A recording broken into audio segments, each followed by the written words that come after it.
നമസ്കാരം.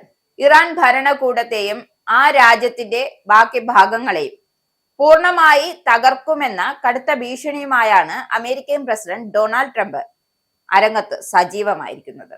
ഹോർമൂസ് കടലിടുക്കിലെ നാവിക ഉപരോധം പിൻവലിക്കില്ല എന്നാണ് ട്രംപിന്റെ നിലപാട്. ഇറാൻ നേതാക്കൾക്കെതിരെ വ്യക്തിപരമായ ആക്രമണ ഭീഷണിയാണ് തന്റെ സോഷ്യൽ മീഡിയ പ്ലാറ്റ്ഫോമിലൂടെ ട്രംപ് ഉന്നയിക്കുന്നത്. വെടിനിർത്തൽ കാലാവധി അനിശ്ചിതമായി നീട്ടിയതിന് തൊട്ടു പിന്നാലെ പ്രകോപനപരമായ പുതിയ പ്രസ്താവനകളുമായി ആരെത്തി? നമ്മുടെ ട്രംപ് എത്തി.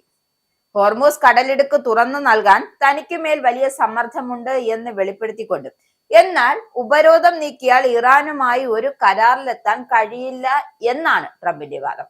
അതായത് ഇറാനെ ഒരു സമ്മർദ്ദ തന്ത്രത്തിലാക്കി അവരിൽ നിന്നും കരാറ് നേടിയെടുക്കുക എന്ന ഒരു കുശാഗ്ര ബുദ്ധിയാണ് ഇവിടെ ട്രംപ് പ്രയോഗിക്കുന്നത്.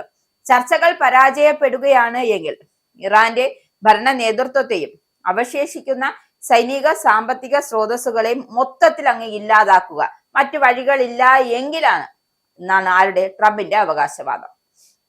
എന്തായാലും ലോകത്തെ എണ്ണ വ്യാപാരത്തിന്റെ 20% കടന്നു പോകുന്ന പാതയാണ് ഈ ഹോർമൂസ് കടലിടുക്ക്. ഉപരോധം കാരണം ഇറാൻ പ്രതിദിനം 500 ദശലക്ഷം ഡോളറിന്റെ നഷ്ടമാണ് നേരിടുന്നത്. അപ്പൊ ഈ നഷ്ടം നേരിട്ട് ഇറാനെ പൂർണ്ണമായി നശിപ്പിക്കുക, അല്ലെങ്കിൽ സമ്മർദ്ദത്തിൽ ഇങ്ങനെ നിർത്തിയിട്ട് അവരിൽ നിന്നും ഒരു കരാർ നേടിയെടുക്കുക എന്നതാണ് ട്രംപിന്റെ തന്ത്രം. ഈ സാമ്പത്തിക തകർച്ചയിൽ നിന്നും രക്ഷപ്പെടാനാണ് അവർ ചർച്ചകൾക്ക് താല്പര്യം പ്രകടിപ്പിക്കുന്നത് എന്നാണ് ട്രംപിന്റെ അവകാശവാദം. എന്നാൽ തന്റെ മുന്നിൽ മുഖം രക്ഷിക്കാനുള്ള ശ്രമമാണ് ഇറാൻ നടത്തുന്നതെന്നും ഉപരോധം തുടരുന്നത് ഇറാന്റെ സാമ്പത്തിക നട്ടെല്ല് തകർക്കുമെന്നും രാജ്യം നിലവിൽ ഒരു നൂൽപാലത്തിലാണ് എന്നാണ് ട്രംപിന്റെ അവകാശവാദങ്ങൾ. ഇതിനിടെയാണ് ഇറാന്റെ ഭാഗത്തു നിന്നും ചർച്ചകളുടെ കാര്യത്തിൽ അനുകൂലമായ പ്രതികരണം ഉണ്ടാകാത്തതിനെ തുടർന്നാണ് വൈസ് പ്രസിഡന്റ് JD വാൻസിന്റെ പാകിസ്ഥാൻ യാത്ര വൈറ്റ് ഹൗസ് റദ്ദാക്കിയിരുന്നു. ഇസ്ലാമാബാദിൽ വെച്ച് ഇറാന്റെ പ്രതിനിധികളുമായി കൂടിക്കാഴ്ച നടത്താനായിരുന്നു വാൻസ് ലക്ഷ്യമിട്ടിരുന്നത്. എന്നാൽ ഉപരോധം നീക്കാതെ ചർച്ചകൾക്കില്ല എന്ന നിലപാടിൽ ഇറാൻ ഉറച്ചുനിന്നു.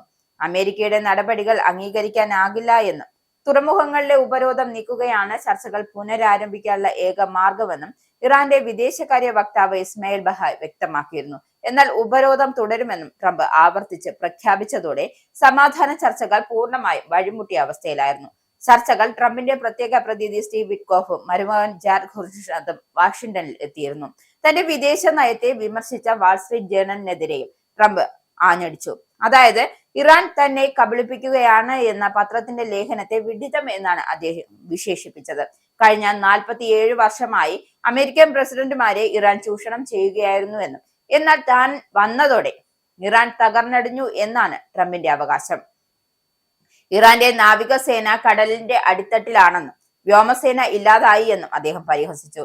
ഇറാന്റെ ആണവ പരീക്ഷണശാലകളും സംഭരണശാലകളും അമേരിക്കൻ സൈന്യം തകർത്തെറിഞ്ഞു എന്നാണ് ട്രംപ് അവകാശവാദം. എന്തായാലും മുൻ പ്രസിഡന്റ് ബരാക് ഒബാമയുടെയും ഇറാന്റെ നയത്തെയും അദ്ദേഹം വിമർശിച്ചിരുന്നു. ഒബാമ ഇറാനുമായി ഉണ്ടാക്കിയ ആണവ കരാർ ഒരു ബ്ലൈൻഡ് ആണെന്നാണ് ട്രംപിന്റെ പക്ഷം. 2020 ഹാസിം സുലൈമാനിയെ വധിച്ചത് വഴി ഇറാൻ തകർന്നു എന്നായിരുന്നു അദ്ദേഹം മറ്റൊരു വാദം നിരത്തിയത്. എന്തായാലും ഇറാൻ ഭരണകൂടത്തിനുള്ള നിലവിൽ രൂക്ഷമായ അധികാര തർക്കം നടക്കുന്നുണ്ട് എന്നാണ് വൈറ്റ് ഹൗസ് വൃത്തങ്ങൾ വ്യക്തമാക്കുന്നത്. ഈ ഭിന്നത പ്രയോജനപ്പെടുത്തി ഇറാന്റെ മേൽ കൂടുതൽ സമ്മർദ്ദം ചെലുത്താനാണ് ട്രംപ് ഭരണകൂടത്തിന്റെ നീക്കം. സൈനിക നടപടിക്ക് പകരം മറ്റു മാർഗങ്ങളിലൂടെയും ട്രംപ് ആലോചിക്കുന്നുണ്ട്. ഏതു നിമിഷവും ഒരു വ്യോമാക്രമണം പുനരാരംഭിച്ചേക്കാം എന്ന ഭീതി പശ്ചിമേഷ്യയിലുടനീളം നിലനിൽക്കുകയാണ്. എന്താകും ഇനി യുദ്ധമെന്ന് നമുക്ക് കാത്തിരുന്നു തന്നെ കാണാം.